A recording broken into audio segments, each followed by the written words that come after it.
ভারতের প্রধানমন্ত্রী নরেন্দ্র মোদী পাকিস্তানকে সতর্ক করে বলেছে, দেশটি যদি আবার কোনো অন্যায় করে তবে ভারতের তৈরি ব্রাহ্মস ক্ষেপণাস্ত্র দিয়ে জবাব দেওয়া হবে। বেনারসে এক রাজনৈতিক সমাবেশে তিনি জানান, লক্ষ্যতে তৈরি হওয়া এই সুপরিচিত সুপারসনিক ক্ষেপণাস্ত্র এতটাই শক্তিশালী যে এর শব্দ শত্রুপক্ষকে আতঙ্কিত করে তুলবে।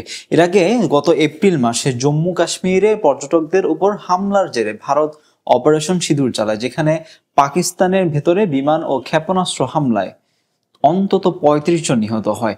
পাল্টা জবাবে পাকিস্তান অপারেশন বুনিয়াদ আল মারসুদ চালিয়ে ভারতে রাজস্থানে হামলা করে।